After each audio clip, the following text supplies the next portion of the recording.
Awas, Anda jangan tertipu dengan orientalis. Sekarang banyak disebarkan tuh, termasuk teman-teman kita non-muslim. Nah, itu isu palsu tuh. Anda kalau ada pernyataan begini, umat Islam tuh tidak memuliakan perempuan, enak aja menikah dengan berapa, ya dan sebagainya, poligami. Demi Allah saya katakan, itu racun yang ditanamkan. Anda salah baca. Salah baca. Jadi kalau membaca itu jelas riwayatnya. Dari dulu banyak orang merendahkan perempuan. Bahkan seenaknya aja. Ya dulu di Cina ada raja yang kaisar itu selirnya aja 1000. 1000 tuh, waduh luar biasa. Setahun cuma mengunjungi berapa? 365 istrinya. Ya, itu 3 tahun sekali baru kekunjungin istrinya. Ya, sebelumnya lagi kan ada lagi lebih banyak lagi. Zaman jahiliyah di Eropa itu banyak juga seperti itu. Ya, selirnya banyak, gundiknya banyak, nggak ada dianggap. Bahkan ada yang perempuan diperjualbelikan seenaknya. Suami bisa tukeran, termasuk di jahiliyah. Datang Islam, diluruskan itu semua.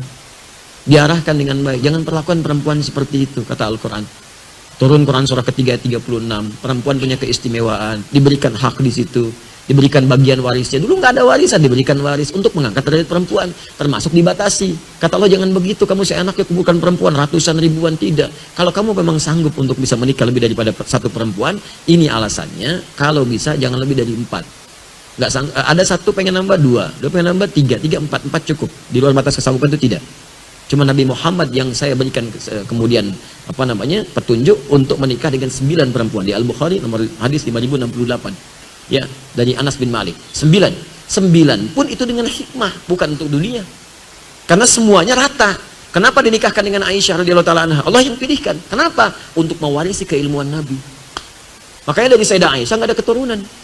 Dan jangan hujat Nabi, oh anak kecil 10 tahun nikah dengan kakek-kakek 50 tahun. Ya, mana ada orang tua begitu? Anda yang kurang baca. Jangan sampai kekurang pengetahuan Anda jadi menuduh Nabi, itu nggak boleh. Nggak boleh, dan melukai. Nggak bisa. Jangan dibaca konteks dulu dengan sekarang. Orang dulu itu beda dengan kita sekarang. Mereka udah terbiasa menikah dengan usia yang muda. Abdullah bin Amr bin As itu nikah usianya berapa tahun? Itu beda usia dengan bapaknya 11 tahun. Ya, bapaknya itu 23 tahun. Anak 9 tahun udah minta nikah. Bapaknya nikah usia 11 tahun. Ada yang mengatakan 10 tahun, ada yang mengatakan 13 tahun. Masih itu biasa menikah dalam keadaan muda. Saya baru dari Paris kemarin. Paris, lampu merah, sonoan dikit.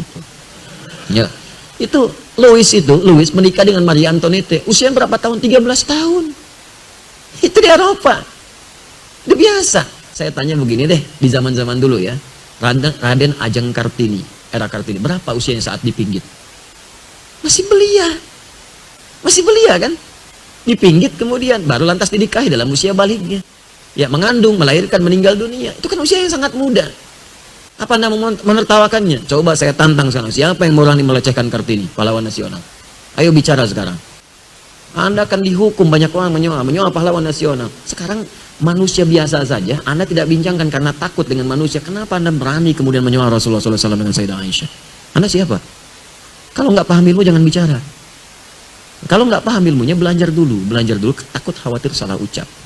Karena itu jangan sembarangan mengatakan sesuatu.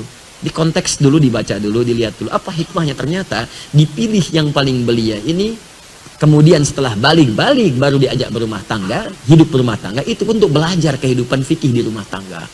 Bagaimana mandinya Nabi di rumah tangga, bagaimana bangun tidurnya, bagaimana saat Nabi kemudian menyantap makanan. Kan hadisnya banyak dari Sayyidah Aisyah. Ternyata Aisyah anak yang cerdas, setelah dewasa disampaikan semua itu, jadilah guru. Jadi guru Sayyidah Aisyah meriwayatkan hadis-hadis Nabi yang jarang didapatkan yang di luar rumah. Sebab gak semua orang bisa masuk rumah.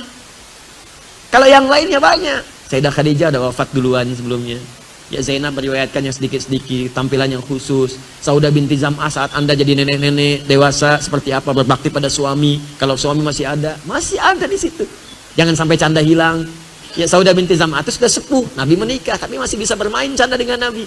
Pulang masak, senang masak beliau, bikin adonan. Oleh Nabi diambil adonan, dicolekkan di keningnya, tertawa bersama. Masih kakek nenek pun masih bisa bercanda, langgeng kehidupan cintanya. Contoh, dia ada contoh kalau istri Anda masih belia, bagaimana membahagiakannya. Contoh istri Anda sepadan, bagaimana membahagiakannya. Contoh kalau sudah sepuh, bagaimana membahagiakannya. Contoh model, karena Nabi diutus jadi model. Anda diutus, model dunianya nggak laku.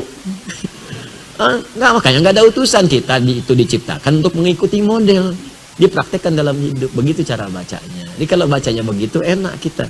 Saya mohon maaf ya kalau terkait Allah Nabi mungkin tegas saya itu, tapi tegas itu karena sayang. bukan benci. Takut Anda punya masalah. Sedangkan Anda itu kawan saya, sahabat saya doakan.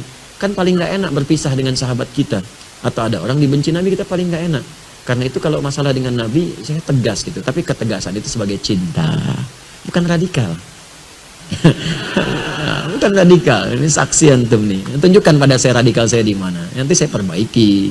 Kan kita memperbaiki diri setiap hari. Mungkin ada yang salah itu pasti, tapi di balik yang salah kita bertobat. Tunjukkanlah kalau ada yang kurang baik, tunjukkan supaya saya perbaiki. Ya, alhamdulillah, mudah-mudahan Allah berikan kebaikan.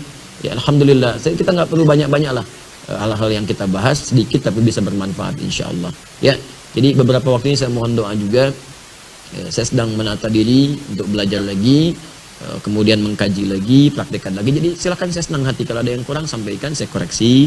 Kalau ada praktek yang kurang tepat, sampaikan, saya perbaiki. Jadi kita bisa berbuat lebih baik lagi insya Allah.